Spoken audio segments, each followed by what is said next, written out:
అహ్మదాబాద్లో air India విమాన ప్రమాద ఘటన నుంచి ఇంకా తేరుకోనే లేదు. ఇంతలో మరో ఎయిర్ ఇండియా విమానానికి బాంబు బెదిరింపు కాల్ రావడం తీవ్ర కలకలం సృష్టించింది. ఫుకెట్ నుంచి ఢిల్లీకి వస్తున్న ఎయిర్ ఇండియా AI 379 విమానానికి బాంబు బెదిరింపు రావడం తీవ్ర కలకలం రేపింది. దీంతో అప్రమత్తమైన అధికారులు థాయిలాండ్లో విమానాన్ని ఎమర్జెన్సీ ల్యాండింగ్ చేశారు. ఈ విమానంలో 156 మంది ప్రయాణికులున్నారు. బెదిరింపు కాల్ అనంతరం ప్రయాణికులను విమానం నుంచి కిందకు దింపేసి విమానంలో బాంబ్ స్క్వాడ్ అధికారులు తనిఖీలు చేపట్టారు.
అహ్మదాబాద్లో ఎయిర్ ఇండియా విమాన ప్రమాద ఘటన నుంచి ఇంకా తేరుకోనే లేదు. ఇంతలో మరో ఎయిర్ ఇండియా విమానానికి బాంబు బెదిరింపు కాల్ రావడం తీవ్ర కలకలం సృష్టించింది. ఇక ఇదే అంశానికి సంబంధించి మరింత సమాచారం మా అవుట్పుట్ ఎడిటర్ వెంకట్ అందిస్తారు. చెప్పండి వెంకట్. ఎయిర్ ఇండియా ప్రమాదాన్ని ఫ్లైట్ దుర్ఘటన మరొక కలకలం రేపు వార్త ఒకటి తెరపైకి వచ్చింది. ఏదైతే Thailand to Delhi bound flight ఏదైతే ఉందో దానికి బాంబు బెదిరింపు కాల్ రావడంతో వెంటనే అప్రమత్తమైన పైలట్ కావచ్చు, కోపైలట్ కావచ్చు, అంటే ఇన్ఫర్మేషన్ పైలట్ సిబ్బందికి, ఆ ఫ్లైట్ సిబ్బందికి తెలియజేయడంతో వెంటనే అప్రమత్తమై అది అక్కడే ఆ సమీపంలో ఉన్నటువంటి అండమాన్ సముద్రం పైన కాసేపు చక్కర్లు కొట్టిన తర్వాత అక్కడనే మళ్ళా ల్యాండింగ్ చేశారు, ఫ్లైట్ ల్యాండింగ్ చేశారు. సో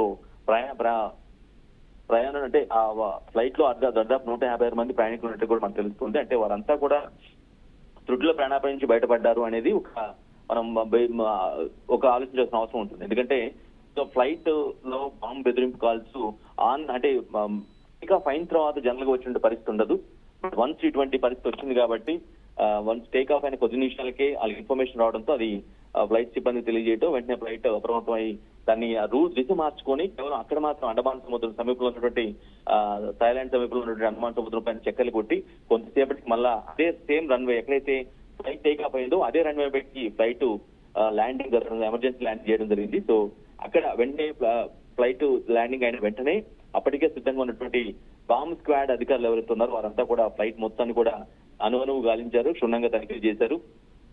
కొంత ఏదైతే ఒక పెద్ద ప్రమాదం అది కూడా ఎయిర్ ఇండియాకి సంబంధించినటువంటి ఫ్లైట్ దుర్ఘటన జరిగిన తర్వాత ఆల్మోస్ట్ 265 మంది దాకా చనిపోయిన తర్వాత మళ్ళీ అదే సంవత్సరం చెందినటువంటి ఫ్లైట్ కి ఈ విధంగా బాంబు బెదిరింపు రావడం అనేది కొంత భయాందోళన గురి చేసింది. So of course Thailand to Delhi bound flight అది బయలుదేరికి వచ్చేప్పటికి ఆ కాల్ రావడం, వెంటనే అప్రమత్తం కావడం, వారంతా కూడా అంటే అప్పటికప్పుడు దిశ మార్చుకుంటే కొంత సమయం తీసుకుంటుంది కాబట్టి సో అక్కడ గగనతలంలోనే సముద్ర ఉపరితలం పైన గగనతలంలోనే ఆ విధంగా చక్కర్లు కొట్టిన తర్వాత పైలట్, కోపైలట్ ఇద్దరు కూడా చాకచక్యంగా వ్యవహరించి మళ్ళీ సేమ్ ఫ్లైట్ ని అదే ఎయిర్పోర్ట్ లో అదే రన్ పైకి తీసుకొచ్చి సేఫ్ గా ల్యాండ్ చేయడం జరిగింది. సో మొత్తం పరిశీలన తర్వాత బాంబ్ స్క్వాడ్ తనిఖీల తర్వాత ఎటువంటి బాంబు లేదు అని స్పష్టం చేసినట్టు కూడా తెలుస్తుంది. ఓవరాల్ గా కొంత ఫ్లైట్ లోపల ఉన్నటువంటి వ్యక్తులు ఎవరైతే ఉన్నారు 156 మంది ప్రయాణికులు ఎవరైతే ఉన్నారు వారంతా కూడా కొంతసేపు అయితే ఖచ్చితంగా భయాందోళన గురి అయి ఉంటారు. ఎందుకంటే నిన్న జరిగిన ప్రమాదం ఆల్మోస్ట్ ప్రపంచవ్యాప్తంగా అన్ని దేశాలకు తెలిసింది. ఎందుకంటే అంత పెద్ద విమాన ప్రమాదం ఈ రీసెంట్ టైమ్స్ లో జరగలేదు.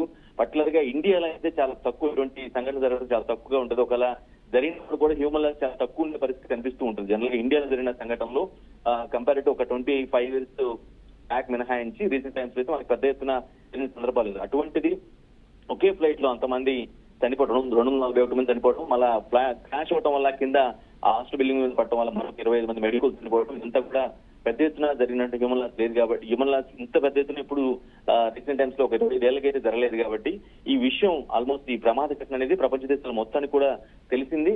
సో ఆబ్వియస్ గా ఇదంతా జరుగుతున్న నేపథ్యంలో మళ్ళీ అదే సంవత్సరం ఒకసారి ఇది బాంబు బెదిరింపు కాల్ రావటం ఇది కూడా కొంత భయాందోళనకు గురి చేసే అవసరం. కొద్దిసేపు అయితే ఖచ్చితంగా ప్రయాణికులు భయాందోళనకు గురవుతారు. సదరు సంస్థతో పాటుగా థాయిలాండ్ లో ఉన్నటువంటి విమానయాన ఎయిర్పోర్ట్ సిబ్బంది కావచ్చు, ఫ్లైట్ లో ఉన్నటువంటి ప్రయాణికులు అంతా కూడా భయాందోళనకు గురైన సందర్భం అయితే ఖచ్చితంగా ఫేస్ చేశారు. బట్ అఫ్ కోర్స్ ఏమీ లేకపోవడం వల్ల సేఫ్ గా ల్యాండింగ్ అవడం, ఆ తర్వాత టిఫిన్ తర్వాత కూడా బాంబులు ఏమీ లేవని నిర్ధారణ అవడంతో అందరూ కూడా ఊపిరి పీల్చుకున్నారు. శాంతి.